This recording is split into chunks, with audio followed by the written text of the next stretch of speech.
Malcolm said, not you out here teaching and preaching that sex before marriage and sex outside of marriage is forbidden, taking the people's hard-earned money that they do not have to give, while at the same time fathering children with women you are not married to? Hey y'all, welcome to my YouTube channel where we learn together, take action together, and reflect together. My name is Tamira and thank you so much for being here. In today's video, y'all, we are going to do some reflecting. I am starting a new series called Reflect With Me, Knowledge, Action, Reflection. Yes, yes, yes. And so in each Reflect With Me video, I will ask and respond to a different reflection question. It might be a question I've been grappling with. It might be something random, personal, or a current event. Some reflections might be lighthearted and some might be deep, but it's just an opportunity for me to reflect in a way that is more casual and not as academic or educational like some of my other videos. So today's reflection question is, should a person's accomplishments in their life outweigh their personal human weaknesses? So this reflection question was inspired by the autobiography of Malcolm X, specifically chapter 16, where he tells the story of learning about the sexual sins of Elijah Muhammad, who at the time was the leader of the Nation of Islam. Mr. Muhammad's sexual transgressions caused Malcolm to question whether or not a person's accomplishments in their life outweigh their personal human weaknesses. And it got me to thinking, should they or should they not? But before I get into my reflections, I want to read a few excerpts from the book, which is going to provide us with a little more context. Starting now. In my 12 years as a Muslim minister, I had always taught so strongly on the moral issues that many Muslims accused me of being anti-woman.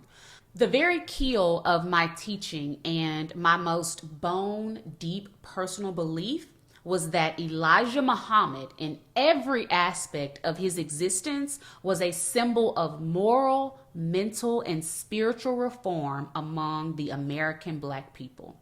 Okay, so with this first excerpt, we see how much Malcolm respected and revered Elijah Muhammad. He considered him his spiritual mentor, his teacher, and his guide. He had him on the highest pedestal. Malcolm goes on to say, for 12 years, I had taught that within the entire Nation of Islam, my own transformation was the best example I knew of Mr. Muhammad's power to reform Black men's lives. From the time I entered prison until I married about 12 years later, because of Mr. Muhammad's influence upon me, I had never touched a woman. Okay, Malcolm, you better be celibate. No, but seriously, this is a testament, though, to Malcolm's deep commitment to the Nation of Islam's principles. He just didn't talk about spiritual and moral reform. He lived it, and it was evident in his personal conduct and choices. Malcolm goes on to say, but around 1963, if anyone had noticed, I spoke less and less of religion. I taught social doctrine to Muslims, current events, and politics. I stayed wholly off the subject of morality. And the reason for this was that my faith had been shaken in a way that I can never fully describe. For I had discovered Muslims had been betrayed by Elijah himself. Woo! Malcolm said his faith was shooketh. Well, some people will argue that you should not put that much faith in man. You will be disappointed every single time. Okay, maybe not every single time, but you will be disappointed. So Malcolm goes on to quote a newspaper that was reported over radio and television across the United States. It said, Elijah Muhammad, 67-year-old leader of the Black Muslim movement, today faced paternity suits from two former secretaries who charge he fathered their 4 children. Both women are in their 20s. Miss Rosary and Miss Williams charged they had intimacies with Elijah Muhammad from 1957 until this year. I think that was at the time, that was 1963. Miss Rosary alleged he fathered her 2 children and she was expecting a 3rd child by him. The other plaintiff said he was the father of her daughter. So that's the end of the newspaper clip. And then Malcolm continues. No one in the world could have convinced me that Mr. Muhammad would betray the reverence bestowed upon him by all of the mosque full of poor people, trusting Muslims nickeling and diming up to faithfully support the Nation of Islam when many of these faithful are scarcely able to pay their own rents. Malcolm said, not you out here teaching and preaching that sex before marriage and sex outside of marriage is forbidden, taking the people's hard-earned money that they do not have to give, while at the same time fathering children with women you are not married to? Y'all, Malcolm was incredulous. He just could not believe it. He was confused and conflicted, causing him to look for ways to justify Mr. Muhammad's behavior. He thought about what he would say when asked about the incident and decided to teach the Muslims that a man's accomplishments in his life outweigh his personal human weaknesses. And he used the Quran and the Bible for documentation. He referenced David's adultery with Bathsheba, saying the adultery weighed less on history scales than the positive effect of David's killing Goliath. He said, when we think of Lot, we think not of incest, but of his saving the people from the destruction of Sodom and Gomorrah. He said, our image of Noah isn't of his getting drunk, but of his building the ark and teaching people to save themselves from the flood. He said, we think of Moses leading the Hebrews from bondage, not of Moses' adultery with the Ethiopian women. So Malcolm argues that in all the cases he reviewed, the positives outweigh the negatives. So he began teaching that a man's accomplishments in his life outweighed his personal human weaknesses. He taught that a person's good deeds outweighed his bad deeds. So here's more of what he had to say about Elijah Muhammad's impact on his life. He was the messenger of Allah. When I was a foul, vicious convict, so evil that other convicts had called me Satan, this man had rescued me. He was the man who trained me, who treated me as if I were his own flesh and blood. He was the man who would give me things to go places, to do things I otherwise never would have dreamed of. All of this weighed heavily on Malcolm, so eventually he took his concerns to Elijah Muhammad for advice. He told him what was being said in the streets and that he was going to use the Bible to tell the people that Mr. Muhammad's actions were a fulfillment of prophecy. Here's Elijah Muhammad's response to that. Son, I'm not surprised, Elijah Muhammad said. You have always had such a good understanding of prophecy and spiritual things. You recognize that's what all of this is, prophecy. You have the kind of understanding that only an old man has. I am David, he said. When you read about how David took another man's wife, I am that David. When you read about Noah who got drunk, that's me. When you read about Lot who went and laid up with his own daughters, I have to fulfill all of those things. Listen. Okay, I'm sorry, but that is ridiculous. And that's the message that Malcolm accepted and went back to the people with. And I'm not gonna lie, with all due respect and honor, Mr. Malcolm X, because I love me some Malcolm X. But I am giving the side eye Mr. Malcolm X for taking this and running with it. And it's so funny because when I read this the first time, I did not have this type of feedback for Mr. Malcolm X. I don't think I gave him the side eye, but I do understand why he felt the way he did. So he's going around telling the people that Mr. Muhammad is sleeping with the girls and having babies because that's what the scripture says Mr. Muhammad was supposed to do. Some leaders within the Nation of Islam did not like that he was going around telling the people that. They believed that Malcolm was throwing gasoline on the fire instead of water. And around this same time, President Kennedy was assassinated. And Malcolm was silenced by Mr. Muhammad for describing the assassination as the chickens coming home to roost. He was not allowed to talk to the press or to teach in his own mosque. He was labeled as a rebel within the nation and started to receive death threats. And he was convinced that Elijah Muhammad was the one that either initiated or approved the death threats. Here's what Malcolm had to say about that. The death talk was not my fear. Every second of my 12 years with Mr. Muhammad, I had been ready to lay down my life for him. The thing to me worse than death was betrayal. I could conceive death. I couldn't conceive betrayal. Not of the loyalty which I had given to the Nation of Islam and to Mr. Muhammad. During the previous 12 years, if Mr. Muhammad had committed any civil crime punishable by death, I would have said and tried to prove that I did it to save him. And I would have gone to the electric chair as Mr. Muhammad's servant. I still struggle to persuade myself that Mr. Muhammad had been fulfilling prophecy. I actually had believed that if Mr. Muhammad was not God, then he surely stood next to God. What began to break my faith was that, try as I might, I couldn't hide, I couldn't evade that Mr. Muhammad, instead of facing what he had done before his followers as a human weakness or as a fulfillment of prophecy, which I sincerely believe that Muslims would have understood, or at least they would have accepted, Mr. Muhammad instead was willing to hide to cover up what he had done. That was my major blow. That was how I first began to realize that I had believed in Mr. Muhammad more than he believed in himself. And that was how, after 12 years of never thinking for as much as 5 minutes about myself, I became able, finally, to muster the nerve and the strength to start facing the facts, to think for myself. Woo! That is a lot. And I empathize with Malcolm because he was really hurt by this, and as he should be, because Mr. Elijah Muhammad, you did not have that to do, sir. You did not have that to do.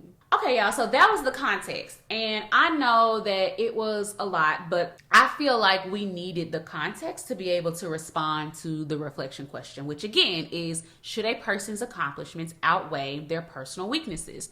What I have learned since grappling with this question, and I've been grappling with it for a while. Around this time last year, I wrote the question in my journal along with the examples that Malcolm used to justify Mr. Muhammad's personal weaknesses. I've had this conversation with some of my friends, and I learned a lot from their perspectives.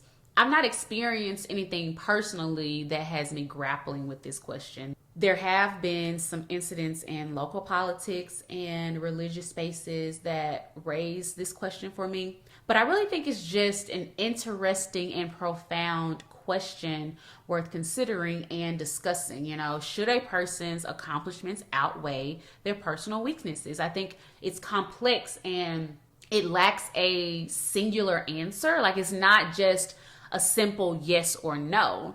And when I read the chapter the first time, I wasn't really sure how I felt, which is why I wrote the question down, because I was like, this is a really good question, and I don't know that I have an answer. The summer prior, the superintendent of my local school district resigned because he had been involved in a scandal. Allegedly, he was entangled in inappropriate sexual relationships with district employees. Not he fulfilling prophecy like Elijah Muhammad. Anyway, allegedly. Anyway, now that these two situations can be compared, this was just the connection that I was able to make at the time. And so what I considered was, should he, the superintendent, have to resign because of his personal weaknesses? And I came to the conclusion that his resignation was warranted because his personal weaknesses involved people that work with him. And that's where it gets complicated in this particular situation. As superintendent, your role is to serve the children of the community, to ensure they excel academically, socially, and emotionally. And when you stepped into leadership, your actions must serve the mission and vision of the organization. And I think engaging in inappropriate sexual relationships with your employees is harmful for the school district. You know, we might be having a different conversation if the inappropriate behavior did not involve district employees. But again, it's very complex. There are a lot of nuances, a lot of different things to consider. And, you know, it depends on the individual. It depends on the nature of the weaknesses.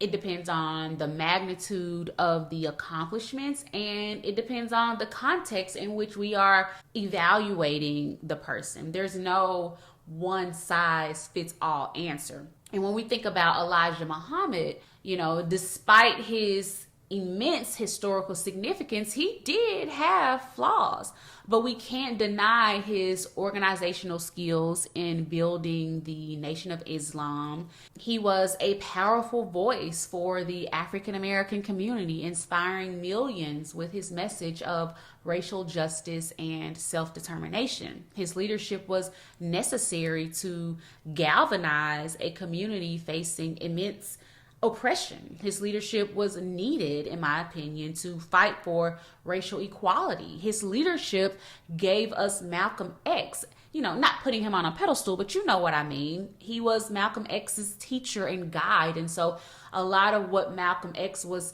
sharing and spreading with his own message was influenced by that of Elijah Muhammad. So here's what I know for certain. I value integrity.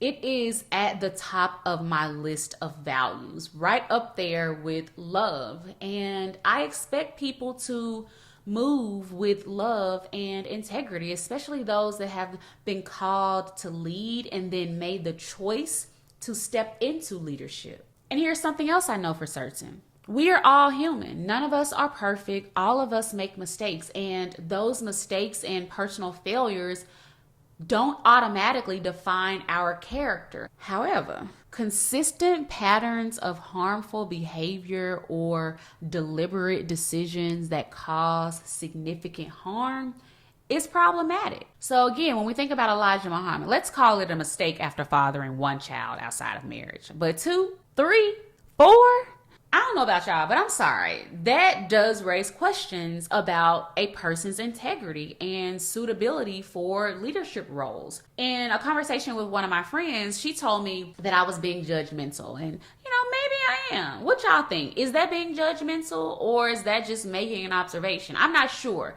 And, you know, if I am being judgmental, then I don't know if that is necessarily a bad thing in this case. What's wrong with expecting a leader to live what they teach and preach? And I hold myself to that standard. Again, no one is perfect. We all make mistakes, but if your behavior is consistently misaligned and harmful, then you gotta go get yourself together. And I stand on that. In leadership positions, character becomes even more crucial. Leaders act as role models and make decisions that impact other people. Trust and integrity are essential for effective leadership, and repeated patterns of personal weaknesses can be detrimental. So those are my reflections, y'all. I do want to add one more thing without too much detail. But when I was having a conversation with another friend, we talked about other examples, including politicians, celebrities, pastors of mega churches. We even consider people that are not well known to the public.